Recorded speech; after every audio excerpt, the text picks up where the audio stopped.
Olá, oitavo ano, tudo bem com vocês? Hoje vamos para mais uma aula de redação. Vamos dar continuidade ao nosso conteúdo, o artigo de opinião, tá? Que é a sequência, né, de atividades do livro de vocês, produção de texto, tá? Então vamos aí para a página 9. Então, eu não vou estar aqui muito reforçando para vocês a explicação sobre o artigo de opinião, porque vocês já estão por dentro, né, do artigo de opinião, como desenvolvê-lo, tá? Qualquer dúvida, volte aos vídeos anteriores, mas aqui também nas atividades vai estar frisando e mostrando, dando continuidade, mostrando para vocês a estrutura de um artigo de opinião aí, tá bom? Então, nós temos aqui, por que o discurso do ódio não é liberdade de expressão? George Calop explica no artigo de opinião a seguir por que o discurso do ódio não é liberdade de expressão, tá bom?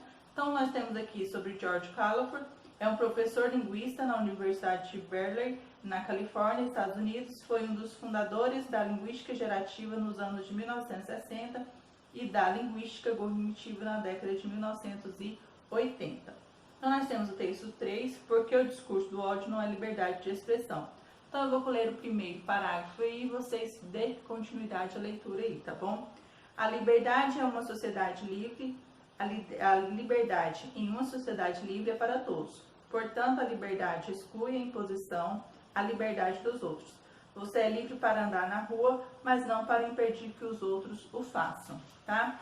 E o exercício número 1 pede assim, em grupos. Então, como não estamos reunidos em grupos, então você individualmente vai ler o artigo, por que o discurso do ódio não é liberdade de expressão? Sintetize em uma frase as ideias apresentadas em cada parágrafo. Então, nós temos o primeiro, segundo, terceiro, quarto, quinto, sexto, sétimo, oitavo e nono parágrafo. Então, você vai sintetizar em uma frase cada um desses parágrafos aí. Exercício número 2. Então, reúna com os colegas, então, individualmente, você vai ler essa tirinha e vai analisá-la. Então, nós temos aqui liberdade de expressão, liberdade de expressão, liberdade de... Galera, não concordo muito com seus métodos, eu acho que... Cala a boca, vaza daqui. Então, nós temos aqui, letra A. A crítica da tirinha está no fato de a sociedade, representada pelo grupo de manifestantes pró-liberdade de expressão, revelar-se. Nós temos aí 5 alternativas.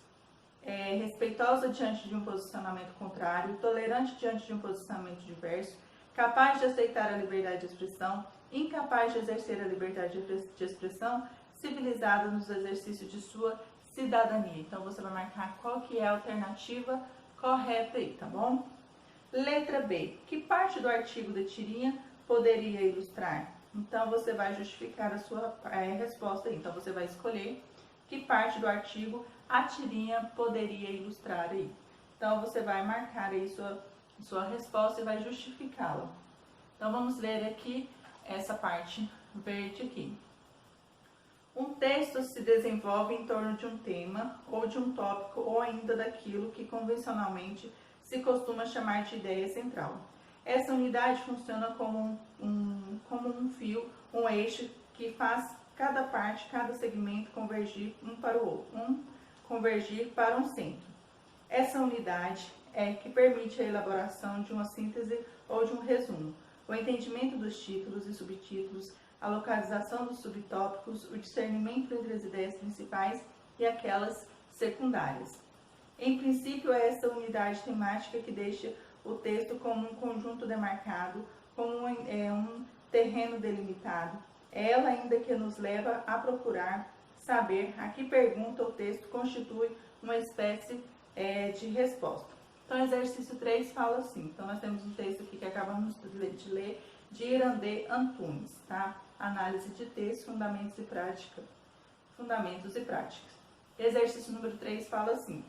Em sua opinião, o artigo escrito pelo linguista George Calop responde à pergunta: por que o discurso do ódio não é liberdade de expressão? A que outras perguntas esse artigo poderia responder? Elabore 3 questões e peça ao colega para que escreva um parágrafo respondendo-as. Então, você vai elaborar, tá bom? Essas 3 perguntas aí, ok? Então, apenas elaborando essas 3 perguntas, que o artigo poderia responder aí, tá bom? Exercício número 4. Identifique no quadro a seguir os termos que completam adequadamente a explicação sobre progressão do tema.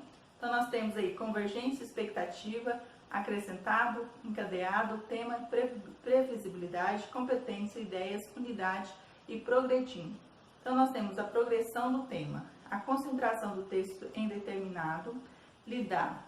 Evidentemente, o seu percurso, esse tema vai desenvolvendo, ou melhor, o que implica admitir que acerca de mesmo tema, algo diferente vai sendo, faz parte da nossa discursiva alimentará, de que nosso parceiro de interlocução não vai ficar indefinitivamente dizendo o mesmo, ou seja, fixado no mesmo ponto.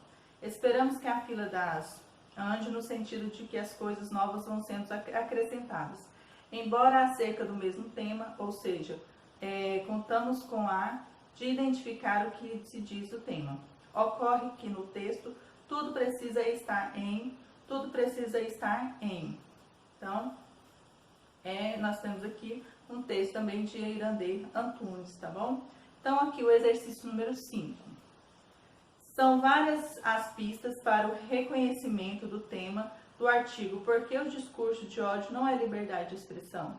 A mais óbvia dela é o título. No início do texto, especialmente no segundo parágrafo, Lakoff sintetiza o tema, cuja progressão se dá por meio de encadeamento de ideias, perpassando o artigo do início ao fim, parágrafo a parágrafo. Releia o texto com base nele, complete as afirmativas, compartilhe sua ideia com o colega. Então, você vai apenas reler o texto aí e responder as questões. Letra A. A ideia de quem é livre para andar na rua, mas não pode impedir que os outros o façam. O autor faz o tema progredir afirmando que. Então, você vai completar aí. B. A ideia de que o discurso de ódio, assim como a violência urbana, pode ser uma imposição física à liberdade dos outros, o autor esclarece que. Então, você também vai completar aí. A ideia de que a linguagem ativa neuralmente o pensamento, o autor argumenta explicando que. E também você vai completar aí para mim essa letra C aí. O exercício número 6. Por que o discurso do ódio não é liberdade de expressão? Escreva um artigo de opinião sobre esse tema. Então, nós temos aqui como dica, releia atentamente o texto Porque o discurso de ódio não é liberdade de expressão, de George Lakoff. Elabore um artigo de 15 a 20 linhas, com base nas ideias desse autor. Revise para concluir seu texto, aproveite a ideia contida no provérbio indiano. Revise seu texto observando a coesão entre os parágrafos. Escolha um local para divulgar. Então, você vai apenas escrevê-lo no seu caderno de redação, tá bom? Não se esquecendo de colocar a data da aula de hoje aqui. Então, nós vamos passar mais para frente. Nós vamos para as atividades da página 18, tá bom? Então, vamos dar continuidade aqui. Falar demais não é o mesmo que argumentar. Falar bastante é o mesmo que exercer a liberdade de expressão? O mundo da tagarelice produz mais ruído ou mais sentido? Essa é a reflexão proposta no texto a seguir. Então, nós temos aí texto 5, Mundo Tagarela, por Paulo Nogueira. O silêncio não causa sede, é um traço da nobreza. Então, vocês vão fazer a leitura, ok? Deste texto aí, deste artigo. E o exercício número 1 fala assim. Em grupos, então você vai ler individualmente, leia e comente o artigo Mundo Tagarela. Na sequência, sintetize as ideias contidas no primeiro parágrafo. Então, você vai sintetizar com suas palavras aí a ideia do primeiro parágrafo. 2. O título do artigo permite ao leitor antecipar o assunto tratado no texto? Então, se o título permite, você vai justificar aí sua resposta. Se sim, você vai justificar. Se não, você vai justificar aí a sua resposta. Exercício número 3. Os artigos de opinião em geral apresentam uma estrutura básica formada por contextualização, questão polêmica, tese, que é a posição defendida pelo articulista, contraposição, posição oposta à tese, argumentos, contra-argumentos e conclusão. Sintetize ou convite, síntese ou convite à reflexão. Então, você vai identificar no artigo Mundo Tagarela os seguintes elementos. Então, você vai identificar aí, letra A, a contextualização, letra B, a questão polêmica, você vai também encontrar aí a tese e oposição adotada pelo articulista, e aqui este ponto você aderiu à tese apresentada no texto, registre no caderno a justificativa de sua resposta. Não precisa fazer, tá? Pulando para D. Tipos de argumento, então você vai identificar quais são os tipos de argumento. Nós temos outro pontinho aí, você concorda com os argumentos apresentados para sustentar a tese do texto? Registre no caderno a justificativa de sua resposta. Também você vai pular essa alternativa e já vai para a letra E. Conclusão, síntese ou convite à reflexão. Então, você vai colocar aí, identificando cada parte da estrutura de um artigo de opinião aí, tá bom? 4. No primeiro parágrafo, o articulista contextualiza o assunto, iniciando o contexto com uma pergunta. Como expressar, seja escrevendo, seja falando? Essa resposta é ampliada mais adiante quando o autor passa a falar dos sábios que se detiveram no tema de boa comunicação. Então, nós temos aqui qual é o efeito de sentido da contextualização, porque o autor não entrou diretamente no assunto. Então, você vai responder aí essas duas perguntas. Qual é o efeito da contextualização e por que já de imediato o autor não respondeu essa pergunta, que é o título aí inicial, né, desse parágrafo aí. E o último exercício aí, elabore um artigo de opinião sobre tagarelice do mundo, confundida muitas vezes com a liberdade de expressão. Escolha um dos pensamentos apresentados por Paulo Nogueira para usar como tese do artigo. Então, nós temos aqui dica, nós temos aqui. Contextualize o tema, proponha uma questão polêmica para esquentar a discussão, deixe clara sua tese e utilize argumentos para sustentá-la, organize seu texto de forma coesa e revise seu texto. Então, nós temos aqui um artigo de opinião é constituído por uma tese, um posicionamento claro, a qual é sustentada por argumentos convincentes, com o objetivo de levar o leitor a refletir sobre o assunto, ajudando a formar uma opinião própria, ok? Então, vocês façam aí, tá, os exercícios apresentados na aula de hoje, e nos próximos vídeos darei prosseguimento à correção destes exercícios.